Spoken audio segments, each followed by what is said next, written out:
Vemos uma cena muito tocante, que nos impressiona, né? Duas procissões, uma da vida e outra da morte. A procissão da vida, né? Jesus vai com os seus discípulos e uma multidão, Jesus que é a vida, né? E uma procissão da morte, que é aquela viúva levando o seu filho único para a sepultura. E é nesse encontro da vida com a morte que a vida vence e Jesus vence. Essa mulher viúva, e as viúvas sofriam tanto naquela época de Jesus, tanto eram marginalizadas na maioria das vezes, tanto que os apóstolos, quando começaram sua vida de pregação, eles logo se dispuseram a ter uma equipe que ajudasse as viúvas e os órfãos. Tais eram as discriminações que eles sofriam. E hoje essa viúva, ela é símbolo de toda mãe que sofre por causa dos seus filhos que muitas vezes vão para as drogas, vão para a perdição, vão para tantas situações que se perdem completamente. Nossa juventude muitas vezes não tem nem rumo na vida, não sabe nem o que quer, tantas vezes perdeu-se o verdadeiro sentido da vida. Muitos até caem na perdição, outros se suicidam, né? Então a gente fica olhando para essas mães e sofrendo, né, com elas. E foi exatamente isso que Jesus fez. Olhou para aquela mãe e sentiu compaixão. E só disse para ela: não chores. Mas aquela mãe também simboliza a igreja. A igreja que sofre com o pecado de seus filhos, com os desmandos e com a falta de sentido da vida de muitos dos católicos. Por que é que eu sou católico? Por que é que eu vivo? E aqui eu gostaria de falar hoje para vocês um tema muito importante, e que acho que eu nunca falei aqui, e diz respeito à educação dos filhos. O que é educar os filhos? A educação dos filhos é a responsabilidade primeira dos pais, é tarefa primordial dos pais, que é também compartilhada com a escola, que supre alguma necessidade, alguma limitação dos pais, mas não é a escola que assume a educação, por isso está contra a própria ordem natural e divina, o querer o Estado substituir os pais na educação, essa chamada educação integral, em que a criança passa o dia inteiro fora de casa e fica só na escola, não é a educação como Deus planejou, como Deus quer, porque os primeiros educadores são os pais, que com suas referências, com seu modo de ser, com suas palavras, seus exemplos, sua tradição familiar, vão trazendo de pai para filho e vão educando seus filhos, de modo que o primeiro lugar e o lugar primordial para educar os filhos é a família. O Estado auxilia naquilo que lhe é próprio, mas é só uma força auxiliar. Um terceiro grupo, digamos assim, que auxilia os pais é a paróquia, a igreja, que dá a inspiração e toda a tradição, porque a igreja é especialista em humanidade e tem o objetivo de conduzir a todos para o céu. Então a igreja inspira, fortalece, mostra o caminho e fortalece a vida familiar e supre naquilo também que lhe é próprio, a educação dos pais, que os pais dão para os filhos. O terceiro ambiente, digamos, educacional, o quarto, aliás, é a sociedade, o grupo social. As famílias, elas não são sociedades perfeitas. A sociedade perfeita é aquela sociedade que tem em si os meios próprios para atingir o seu fim. A igreja é uma sociedade perfeita, porque ela tem uma finalidade, que é a salvação das almas, e ela tem os meios para atingir a isso. Então, por isso a igreja é a sociedade perfeita. O Estado também é uma sociedade perfeita, porque ele tem os meios para atingir o seu fim. E o fim do Estado não é ele em si mesmo, é o bem comum, o bem-estar naquilo que é temporal, naquilo que é passageiro para nós aqui na Terra, em vista do fim eterno. Portanto, o Estado também é uma sociedade perfeita. A família não é a sociedade perfeita, porque a família não tem todos os meios, ela depende de outras forças e de outras famílias para atingir o seu fim. Então, também um quarto elemento importante na educação das crianças e dos jovens é o meio social. E aí, por aí que vem o problema, porque o meio social muitas vezes é corrompido e é um ambiente muitas vezes formado por outras finalidades, como nós vemos hoje, como, por exemplo, uma supervalorização do dinheiro, do poder, supervalorização do prazer, do consumismo, uma espécie de secularismo em que Deus fica sempre de fora.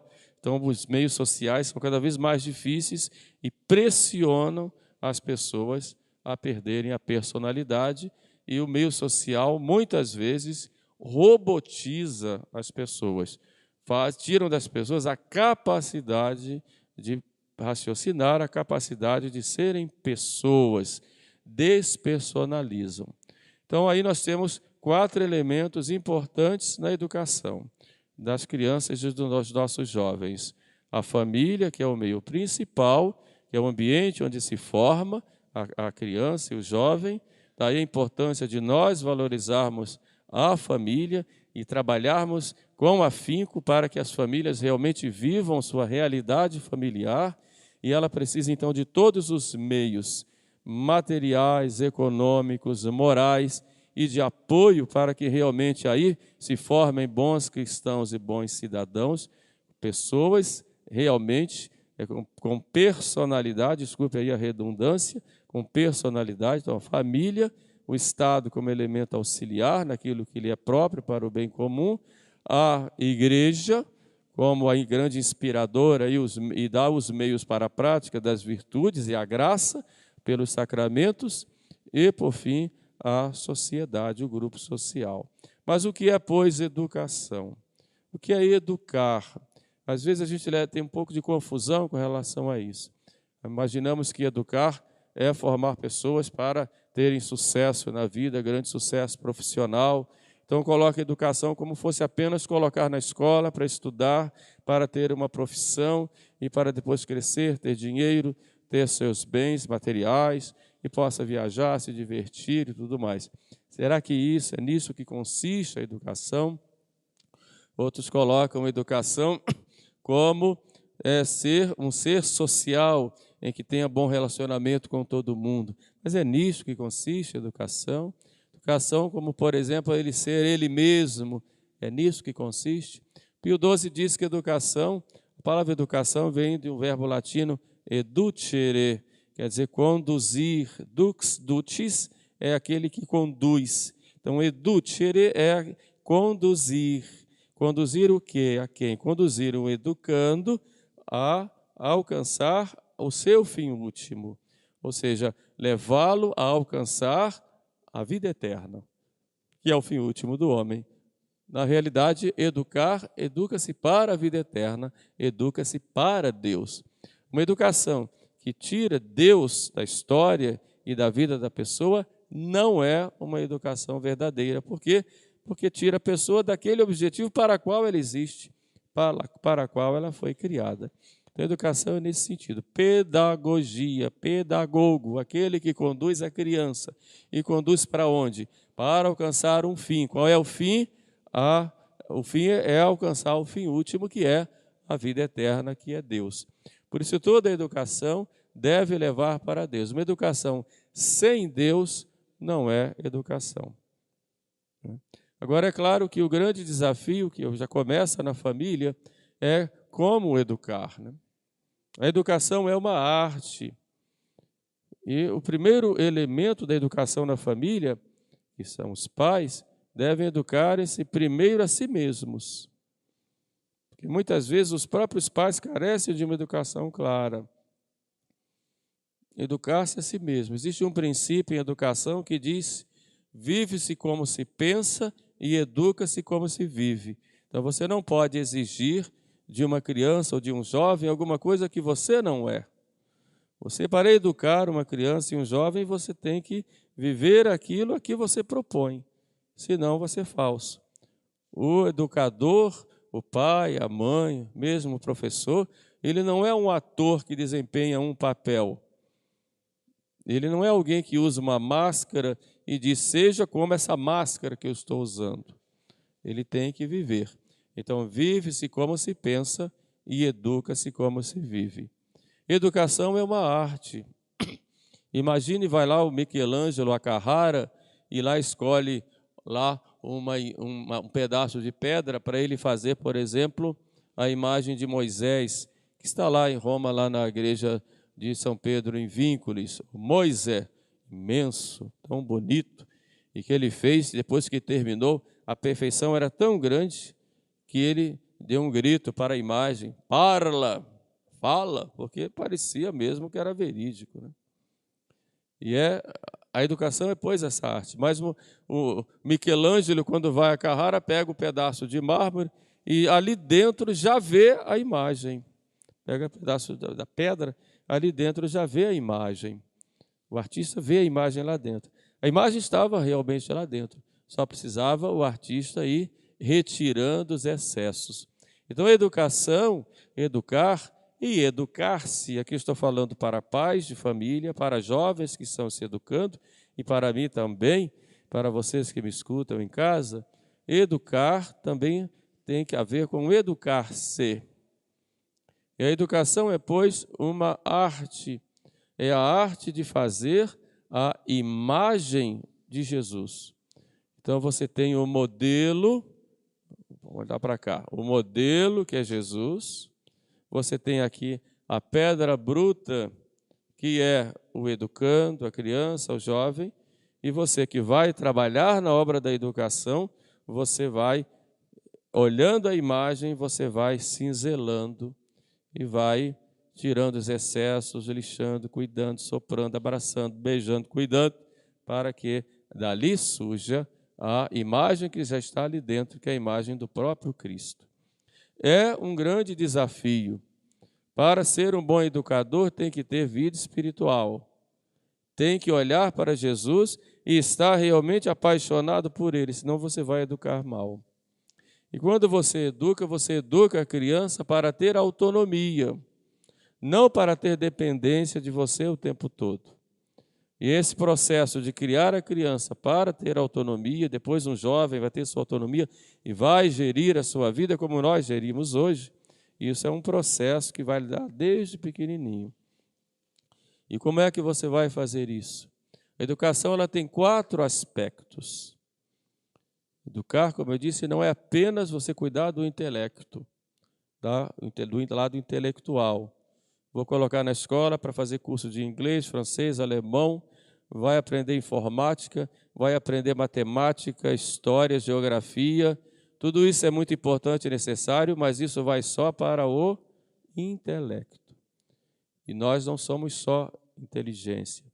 Nós temos que educar também os afetos. Então você educa, primeira educação, a educação do intelecto, tá claro? Vai ensinar, orientar. E quando é criança, você tem que repetir, e repetir, e repetir, e ensinar. E a criança é como uma esponja. Então avisa aí aos pais, sobretudo os marinheiros de primeira viagem, tudo que vocês fazem, falam, as crianças estão observando. E vão repetir tudo aquilo. Por quê? Porque são como esponjas. Tudo é tudo. Então tomem cuidado. Né? Por isso é o que eu disse no início. Vive-se como se pensa e educa-se como se vive.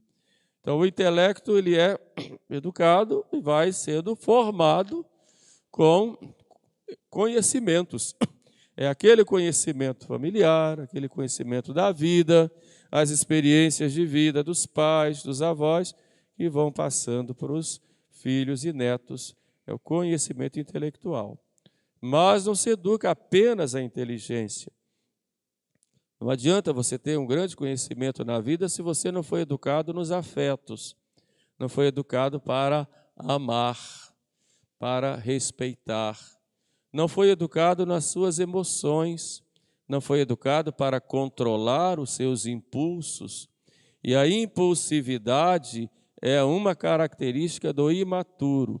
E você começa a amadurecer quando você começa a reconhecer as suas limitações, ver que você não sabe tudo e não pode tudo, e a partir daí você começa a ter um autocontrole e começa a pedir ajuda aos outros.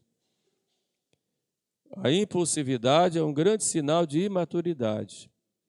Então você vai educar para os afetos controlando a impulsividade.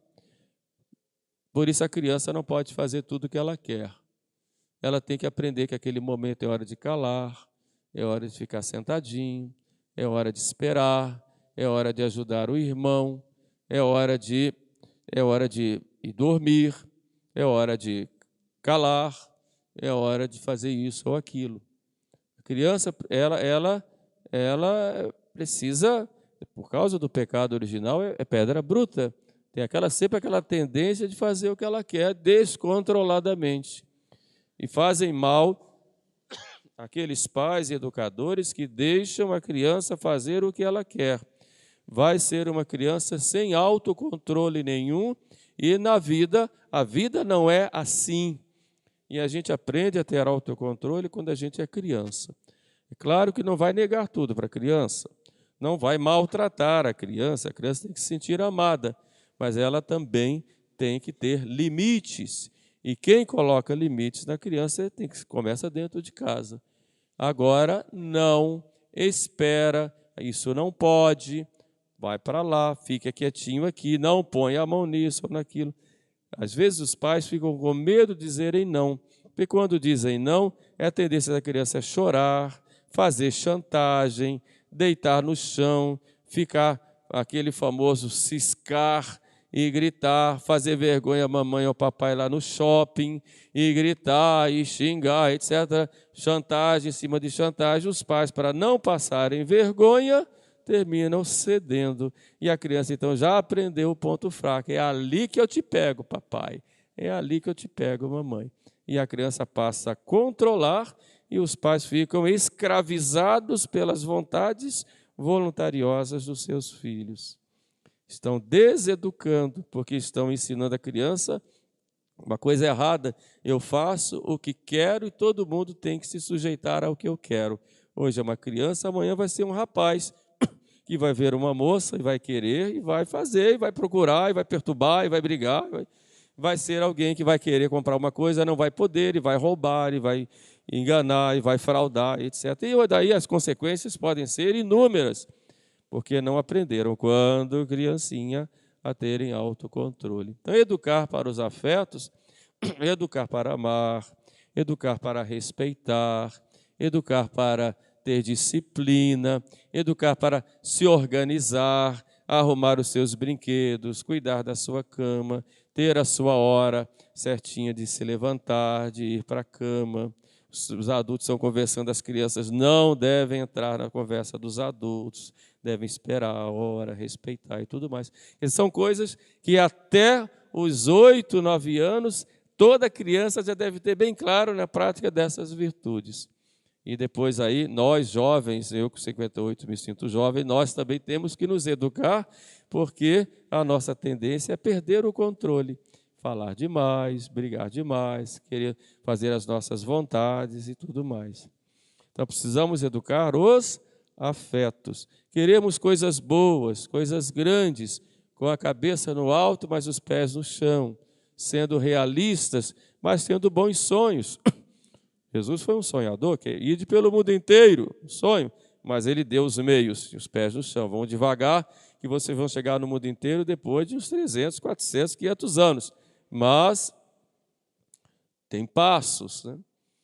Mas esse educar para os afetos, educar para ter autocontrole das emoções, cuidar bem para amar, para servir, para acolher, para saber esperar, vê que a hora agora tem que atender, a mamãe está atendendo o irmãozinho que é menor, ou o irmãozinho que está doente, enfim, ou a vovó ou o vovô que estão descansando, enfim. Essas coisas dentro de casa precisam serem organizadas. Educar também para os afetos significa educar para a vida de comunidade dentro da casa. Os pais muitas vezes são escravos dos seus filhos, porque não deixam os filhos fazerem nada. Os filhos têm que participar da vida do lar desde pequenos. Ajudar a arrumar uma cama, ajudar a arrumar uma mesa, ajudar a secar um prato, até onde pode, nem toda criança pode, mas de qualquer forma, ajudar a fazer as coisas, participar da vida do lar. Isso faz parte do processo de educação e do processo de amadurecimento do ser humano.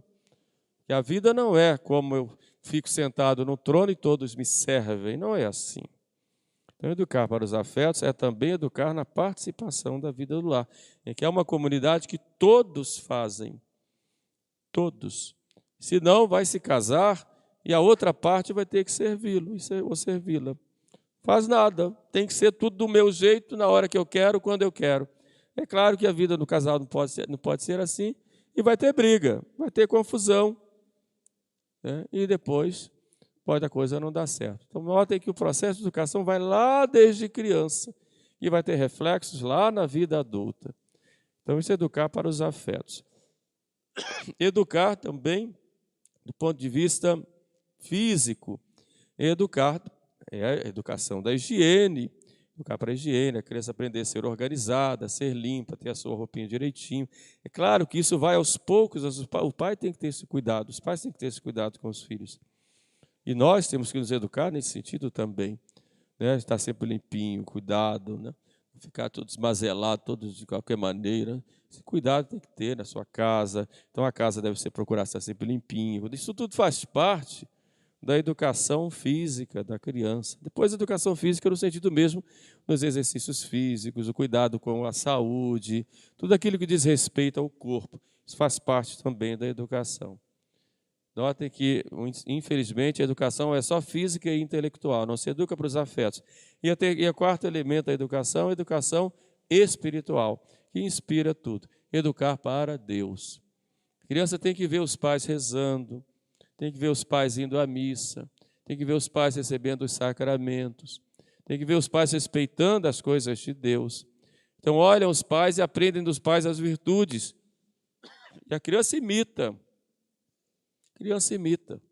Imita tanto que quantas vezes a criança não gosta de comer uma coisa porque a mãe não gosta, mas nunca comeu. Não gosta de comer isso porque a mãe não gosta. Imita. Então, imita também as coisas boas. De ver o pai falando de Deus com respeito, com amor, né? Ter em casa um oratório, uma imagem de Nossa Senhora, de Nosso Senhor, estar ali rezando, respeitando. Isso já começa desde pequeno. Educar para o respeito às coisas de Deus, para a oração, para a guarda do domingo. Hoje é domingo, é o dia do Senhor. É um dia especial para nós que somos cristãos. Hoje é Natal, um dia especial para nós. É Sexta-feira Santa, um dia de mais respeito. Hoje é dia de Nossa Senhora, é um dia de festa. Nós agradecemos a nossa mãe. Quer dizer, valorizar esses tempos fortes para as crianças poderem. Estamos preparando para o Natal. Vamos fazer uma árvore, fazer uma guirlanda, uma coroa do advento, e vamos rezar juntos e tudo mais. Quer dizer, todo esse processo educacional, ele exige que a família viva esses tempos fortes e tenham vida realmente cristã. Voltamos ao princípio, vive-se como se pensa e educa-se como se vive. Entenderam? Então, educação espiritual. Então, são 4 elementos da educação que são importantíssimos, ou 4, digamos, aspectos ou pilares: intelectual, afetiva, física e espiritual. E eu digo, falando aqui para os pais e para os avós, né, que hoje os avós cuidam muito dos seus netos, com muito carinho, com muita dedicação. Eu falo também para os jovens que estão se preparando para o casamento e para os jovens também para se educarem. Isso serve também para nós, porque todos nós, devido a toda essa revolução cultural que nós tivemos no mundo, todos nós sofremos muitas falhas na nossa educação. Fomos educados muitas vezes pela televisão, pelos artistas, pelo fã-clube disso ou daquilo. E hoje, com esse ambiente familiar, em que não há mais diálogo, quase não há mais diálogo em casa, cada um tem lá o seu aparelho celular, o seu smartphone, fica escondido, cada um não se senta mais à mesa para conversar, para dialogar, para olhar um para o outro, né? Quase não existe isso. Feliz a família que ainda usa a sua mesa. É uma família feliz, usa a sua mesa. Porque a mesa muitas vezes é só um enfeite para colocar um arranjo bonito, um caminho de mesa e pronto. Não é mais para ninguém mais senta ali, passa lá só para enfeitar. Ou para tirar foto no dia do aniversário com um bolo lá em cima. Acabou, não tem mais nada. Então é importante esse sentar olhando um para o outro, né? Desliga lá a televisão, os aparelhos, vamos olhar um para o outro, vamos conversar, vamos dialogar, vamos falar das nossas tristezas, das nossas alegrias, das nossas dificuldades, né? Dos nossos pegas de vez em quando também, às vezes tem lá, vamos com todo respeito, mas vamos cuidar também para a gente poder conviver, né? Senão não vai, né? Isso serve para todos nós. Então, ter esse cuidado, sobretudo hoje, valorizando esse princípio familiar, né? E é muito importante, como eu disse no início, né? Eu falei dos 4 ambientes de educação: família, igreja, ambiente social e escola, sendo que a família que é o centro, por isso deve ser sempre valorizada por todos, pela igreja, pelo Estado, pela sociedade. É importante que as famílias se ajudem. Famílias que pensam que são cristãs, são católicas, se ajudem umas às outras, se visitem, troquem experiências. É claro que cada família tem a sua realidade, mas que todos buscam o bem dos seus filhos, dos seus netos, né, o bem da sociedade, e se comprometa em construir um mundo melhor, um mundo onde os valores do Evangelho reinem. Então, nesse processo, todos nós somos não só envolvidos, como somos comprometidos. E assim nós vamos ter um mundo melhor. Mas está nas nossas mãos, aquilo que depende de nós. Hoje não se pode criar filho numa bolha. Então, é claro que ele tem que estar preparado para enfrentar esse mundo aí terrível, com contravalores terríveis. Os pais têm que ter maturidade para fazer aí a contra-revolução, ou o antídoto, sobretudo quando chega na juventude, em que nossos jovens entram nas faculdades e, ao invés de encontrar uma faculdade como uma verdadeira academia formativa, encontra ali uma escola de militância política. O filho, então, muitas vezes cheio de alegria, né? E até uma certa vaidade: eu passei no vestibular, vou fazer a faculdade que eu queria, e chega lá e encontra professores militantes, muitas vezes comunistas, marxistas, que ao invés de ensinarem, começam a colocar ideologias na cabeça dos nossos jovens, né? Para que eles sejam ideólogos políticos e muitas vezes perde a fé lá na faculdade. Vai com a educação da casa, chega lá, perdeu a fé. É preciso, então, dar elementos, né, para que lá não se perca, né? E quando tem uma família bem estruturada, né, bem alicerçada, né, o jovem vai bem. São problemas que a gente vê e que a gente questiona. Não vou desenvolver aqui, que isso aqui é uma homilia, né? Não é aula. Então, a gente vai dando essas orientações para vocês.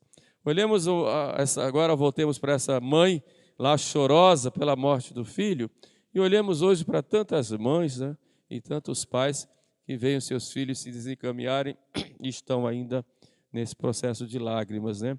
E vamos prevenir, né, como dando uma boa educação para nossas crianças, também nos educando, para que assim nós não sejamos causa, motivo das lágrimas da nossa igreja. Peçamos, pois, a Nossa Senhora, tão compassiva de todos nós, que ela nos inspire, nos ajude e interceda por nós, por cada um de vocês, que sei que sofrem na educação de seus filhos, por cada família, para que a gente possa ter a força e a graça necessárias para conduzirmos nossos jovens e nossas crianças para o céu. Amém.